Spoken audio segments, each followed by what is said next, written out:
Sir नको-नकोसे वाटणारे paper आता झालेत. जसं की आमचं विज्ञान असेल किंवा गणित असेल. आता राहिलंय आमचा 15 मार्च रोजी इतिहासाचा पेपर आणि त्यानंतर भूगोलचा पेपर. आता 15 मार्चला जो इतिहासाचा पेपर होणार आहे, त्यासाठी सर इम्पोर्टंट टॉपिक सांगा ना.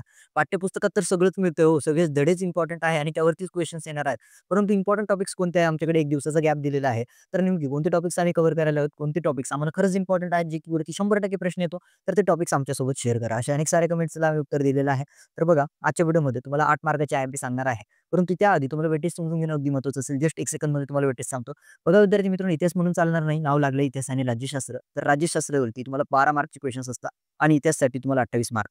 म्हणजे 28 मार्काचे क्वेशन्स असतील. तुमचे 8 जे धडे आहे इतिहासाचे त्यावरती क्वेशन्स आणि त्यानंतर 3 ते 4 धडे दिलेत तुम्हाला राज्यशास्त्राचे. त्यावरती विद्यार्थी मित्रांनो 12 मार्कचे क्वेशन. आजच्या रीलमध्ये आपण इतिहासाचे इम्पोर्टंट क्वेशन्स बघूयात. इम्पोर्टंट क्वेशन्स जे 100% येऊ शकतात. ज्याची गॅरंटी आहे. मोस्ट एक्सपेक्टेड आहे. आपण नेहमी व्हिडिओला टॉपर विद्यार्थ्यापासून तर अव्हरेज किंवा नापास होईल जो विद्यार्थी ज्याला भीती वाटते त्याच्यासाठी बनवत असतो. तर बघा विद्यार्थी मित्रांनो, सगळ्यात इम्पोर्टंट क्वेशन तुम्हाला देण्यासाठी जात आहे. बघा तुम्हाला इतिहासाच्या पेपरमध्ये उतारा असणार आहे. ओके आणि उतार्यावरती प्रश्न असणार आहेत. ऐका, मराठीच्या पेपर सारखंच आहे सेम, परंतु त्यामध्ये तुम्हाला 4 गुण दिले जाणार आहेत.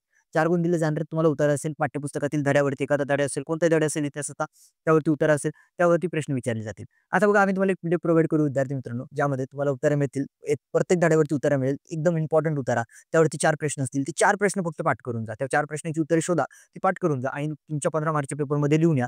तुम्हाला 4 पैकी 4 गुण तिथे मिळतील. ओके. तर ही पीडीएफ तुम्हाला कसं डाउनलोड करायचं? त्यासाठी सर्वप्रथम या रीलला लाईक करा, आम्हाला फॉलो करा आणि याचा स्क्रीनशॉट स्क्रीनवरती दिसत असलेल्या WhatsApp नंबरवरती सेंड करा.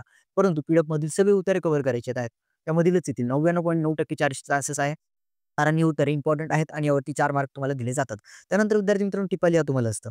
तर सर टिपा लिहा कोणते टिपा लिहावरती कोणते क्वेशन्स आहेत जे 100% येऊ शकतात. तर बघा प्रत्येक चॅप्टर वाईज तुम्हाला इम्पोर्टंट सांगत आहे त्यावरती टिपा येऊ शकतं. तर बघा पर्यटन आणि इतिहास तुमचा 8 नंबरचा जो काही धडा आहे त्यावरती टिपा लिहिण्यासाठी तुम्हाला इम्पोर्टंट टॉपिक सांगतो. सर्वप्रथम पर्यटनाची परंपरा, त्यानंतर मार्को पोलो, कृषी पर्यटन आणि विद्यार्थी मित्रांनो क्रीडा पर्यटन. हे 4 इम्पोर्टंट टॉपिक आहेत तुमच्या 8व्या नंबरच्या धड्यामधनं ज्यावर तुम्हाला टिपा लिहिण्यासाठी येऊ शकतो 2 मार्क्ससाठी. 4 कोणत्याही एकावरती येणार.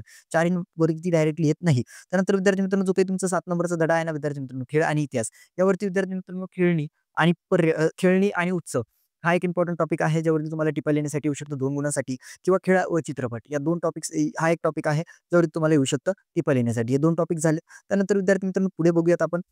जो काही विद्यार्थी मित्रांनो तुमचा पुढील धडा प्रसार माध्यम आय थिंक आहे. ओके. तिथं प्रसार माध्यम आणि इतिहास 5 नंबरचा धडा. त्यापैकी विद्यार्थी मित्रांनो टिपा लिहिण्यासाठी तुम्हाला येऊ शकतं. जे काही विद्यार्थी मित्रांनो तुम्हाला वर्तमानपत्रांचे स्वातंत्र्य संग्रामातील कार्य, त्यानंतर विद्यार्थी मित्रांनो प्रसार माध्यमांची आवश्यकता आणि त्यानंतर आहे प्रसार माध्यमांशी संबंधित व्यावसायिक क्षेत्रे. हे 3 ते 4 इम्पोर्टंट 3 आहेत. ओके. 3 इम्पोर्टंट टॉपिक आहे टिपा लिहिण्यासाठी. त्यानंतर विद्यार्थी मित्रांनो तुमचा 4 नंबरचा धडा जो काही आहे त्यावरती टिपा लिहिण्यासाठी 3 नंबरचा धडा आहे ज्यावर तुम्हाला टिपा लिहिण्यासाठी येऊ शकतं सर्वप्रथम उपयोजित इतिहास. ओके. त्यानंतर उर संग्रहालय, त्यानंतर आहे नॅशनल फिल्म, त्यानंतर आहे विद्यार्थी मित्रांनो अभिलेखागार आणि इंडियन म्युझियम कोलकाता. हे 4 ते 5 इम्पोर्टंट टॉपिक आहे ज्यावरती तुम्हाला येऊ शकतं विद्यार्थी मित्रांनो टिपा लिहिण्यासाठी. त्यानंतर बघूया विद्यार्थी मित्रांनो 2 नंबरचा धडा आहे तुमचा. 2 नंबरच्या धड्यामधनं कोणती इम्पोर्टंट टॉपिक आहे टिपा लिहिण्यासाठी ज्यामध्ये आहे तुम्हाला प्राच्यवादी इतिहास लेखन, त्यानंतर आहे राष्ट्रवादी इतिहास लेखन, वंचितांचा इतिहास आणि वसाहतवादी इतिहास लेखन. हे 4 इम्पोर्टंट टॉपिक आहेत. ओके. जाऊया विद्यार्थी मित्रांनो पुढे 1 नंबरचा धडा. 1 नंबरचा धडा जो आहे त्यामधील इम्पोर्टंट टॉपिक कोणते आहेत तर द्वंद्ववाद, त्यानंतर विद्यार्थी मित्रांनो ॲनल्स प्रणाली, इतिहासकार आणि ऋणनिधिकार. बघा 8 मार्काची आय-एम-पी सांगितली या रीलमध्ये. 28 मार्काचं तुम्हाला वेटेज आहे त्यासाठी. तर 8 मार्काचे आय-एम-पी तुम्हाला सांगितले. यामधीलच एक उत्तर येणार 100% उत्तर तुम्हाला पीडीएफ देऊ. त्यामध्ये उत्तर असणार आहे. त्यावरती उत्तर येईल आणि त्यावरती 4 प्रश्न आणि त्याचसोबत आम्ही तुम्हाला अजून एक गोष्ट प्रोव्हाईड केली जी की टिपा लिहा. टिपा लिहा 4 गुणांसाठी असते. यामधीलच कोणते तुम्हाला 4 पॉइंट्स येतील. त्यापैकी 2 पॉइंटवरती तुम्हाला टिपा लिहिण्यासाठी असेल. बघा विद्यार्थी मित्रांनो स्क्रीनवरती दिसलेलंच आहे तुम्हाला ऑलरेडी. या प्रश्नांची तुम्ही अधिकाधिक सराव करा. 8 गुण तुमचे फिक्स आहेत. आजच्या आहे त्या रीलला बघितले 8 गुण तुमचे फिक्स झाले. त्या रीलला शेअर करा तुमच्या मित्रांसोबत. या रीलला लाईक करा, आम्हाला फॉलो करा आणि असंच तुम्हाला राज्यशास्त्रासाठी रील लागत असेल तर कमेंट करा. धन्यवाद.